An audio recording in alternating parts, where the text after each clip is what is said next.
welcome to our next video.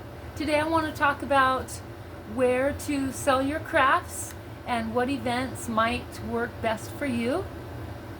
I've done several craft shows and events throughout the years, and it can be very rewarding and exciting and fun, and you can make extra money doing so.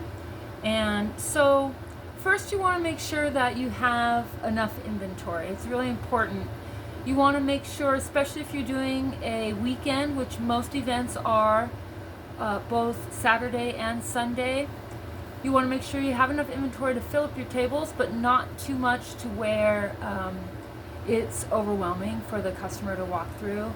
Generally, to combine your different types of crafts in groups with space in between those groups helps the customer go through your tables with ease, and they're able to see everything clearly and not feel like it's a kind of a mishmash thrown on the table.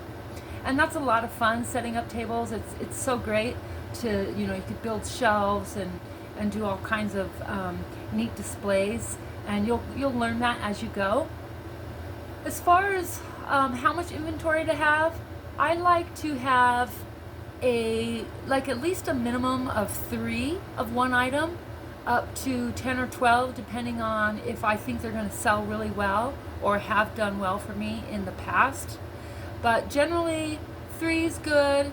They say do things in odds: 3, 5, 7, 9, dozen, whatever. But yeah, so you just get a feel for what you think is going to do well. But this, the funny thing is you may make something that you think is really great and cute, and it's going to sell fast, and it'll just sit there. Sometimes it'll sit there season after season, and it's really strange. You learn so much doing shows. I also like to make a range of large and small items, so I can have a good price range. I notice that people do love handcrafted items, and they want to walk away with something but not spend a lot of money sometimes. So if you have things that are on a lower price range, that's great, and then you can also have your more higher price points on things. And so having a good range is important, so they don't feel like they're kind of locked into one price. I've also noticed that when a customer walks in to your booth, just know that they're already interested.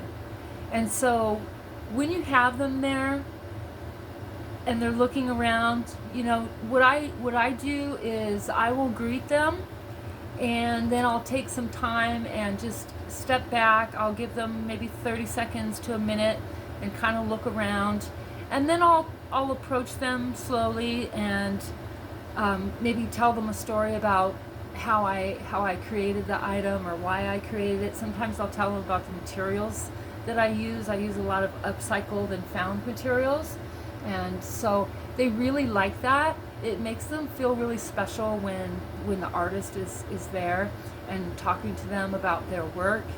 People really appreciate art and handmade items. It's really interesting, and I've learned a lot. But I just tell them stories about how or why I created something, and before you know it, they're just like piling things up, ready to purchase. And it's really great, and it's a good way to get returning customers as well. They get to know you, your name, your business name, and they like your style, and they'll keep coming back. So let's talk about the actual events. My first one is craft shows. So craft shows tend to be seasonal, really, and they're mostly in the fall and winter is when they're really heavy. There are spring shows, craft shows as well, and those tend to run on weekends, Saturday, Sundays. Most of them will have a pre-setup day like Friday, where you will go and drop off your things, build your display, and have everything secured for the next morning. Often they have security there to watch your things overnight and stuff, so it's never been a problem for me. Craft shows can be found locally in your area. The best way that I've always found craft shows is by just doing a search for craft shows in your county. You can also go to your local Chamber of Commerce and they'll have a full list of events.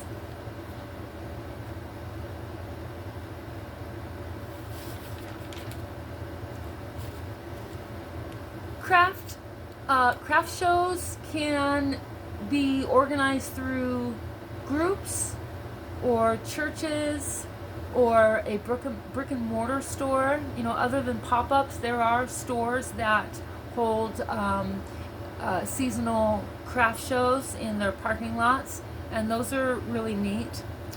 The price range that I've noticed is usually about the same for craft shows. They can be anywhere from $50 to over $100, usually on the higher end because you're getting both days, Saturday full day and Sunday full day.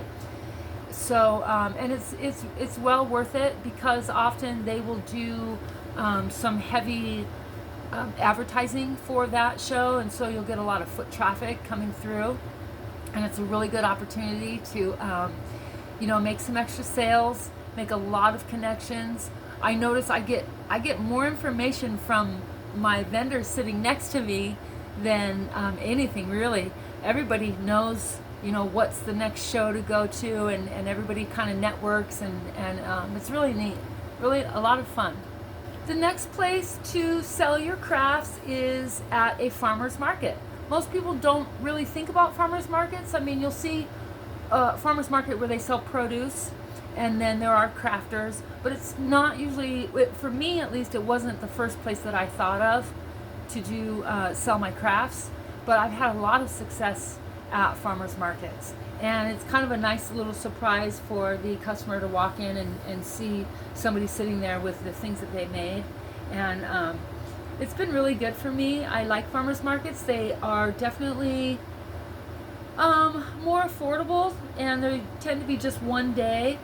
So I've spent anywhere from $25 for the day, and they generally run about 4 hours for a farmer's market, say like 8 to noon, or maybe 8 to 1 in the morning or in the afternoon. And so I've spent anywhere from $25, $40, up to $70.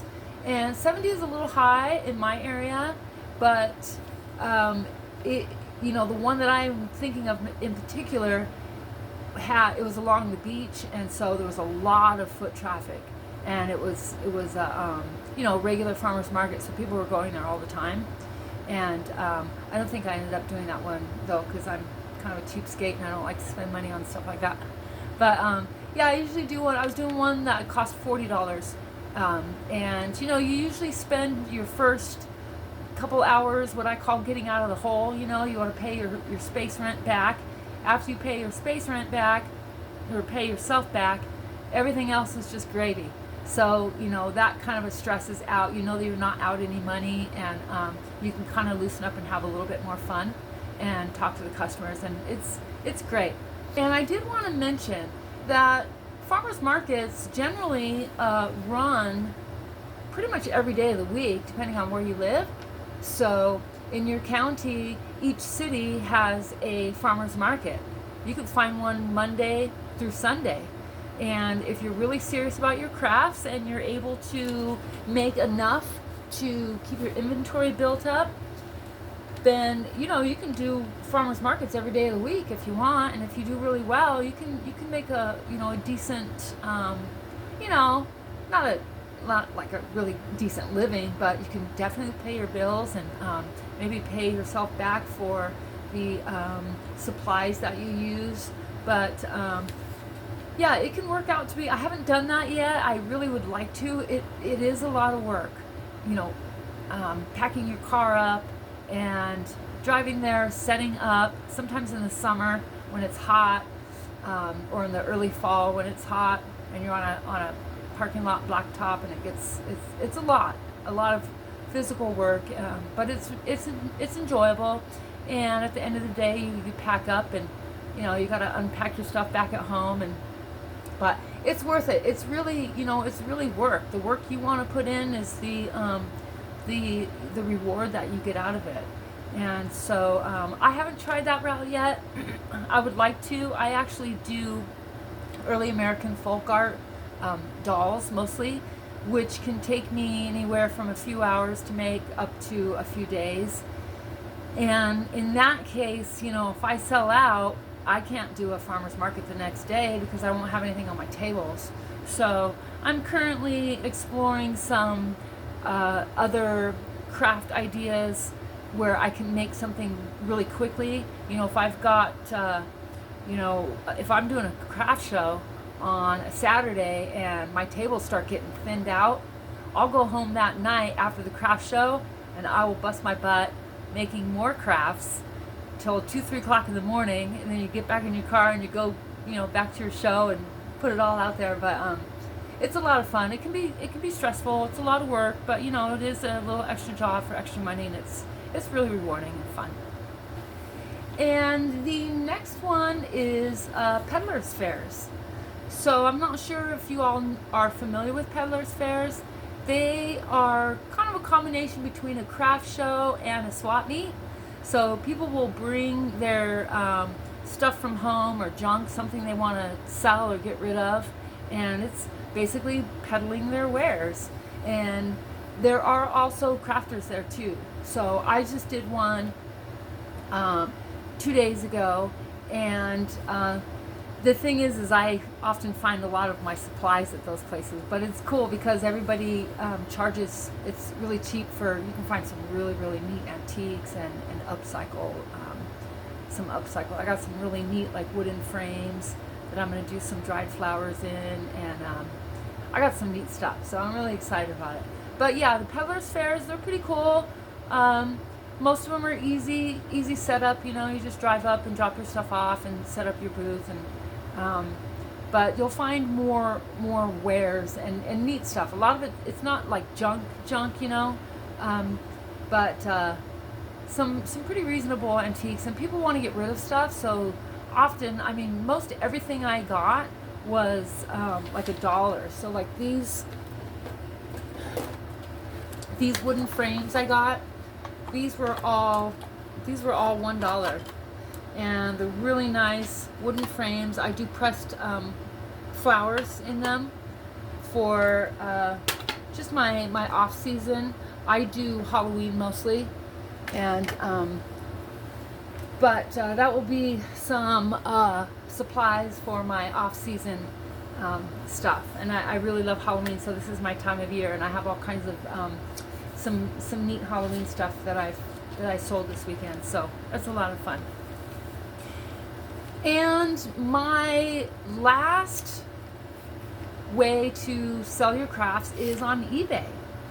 I started doing eBay in February of 2024, and I really like it. It's nice because I can just make my stuff here at home and wait for something to sell and take it to the post office, and just it's just easy. It's really easy, and people still they love handcrafted items on eBay. A lot of people do Etsy. I did do Etsy for a little bit, but I ended up switching gears and going to eBay. I liked eBay because it just has I feel like it has a wider range. Etsy was always known for handmade, handcrafted stuff, which was great in the beginning. But I felt like it was kind of a narrow pool to pull from, and so eBay is just all across the board. It's way more open. I feel like there's more people on eBay, and I've sold quite a bit of my crafts, about half and half. I have some collector stuff on my page, and also crafts that I've made, and so I really like eBay. So just to sum it up, there's the craft shows, farmers markets, peddlers fairs, and eBay. Now, also, I kind of wanted to add, if you do, take a look at your inventory, make sure that you are making a list of everything. It can be quite extensive, but it's worth it so you can get an overview of everything that you have. I also include prices, and sometimes I'll make enough stuff to meet a number that I want. So I may make like $1,000 or a couple $1,000s worth of inventory for an event that may be planned for 3 to 6 months out. So like right now I'll be preparing for Christmas craft shows. I don't have any inventory for Christmas, and so I'm going to be really busy. So I'll be making a lot of videos here coming up and showcasing some of the Christmas stuff that I'm going to be doing at some events. But yeah, so yeah, make a list of all your inventory, write down your prices, and I think that's really about it. I really appreciate you guys being here, and if you have any questions, like I said, I have a lot of experience doing craft shows and peddlers fairs and farmers markets, and I can help you out with anything that you need. Just put it down in the comments, and if you like this video and you want to see more, please go ahead and like and subscribe. I'll see you next time. Bye!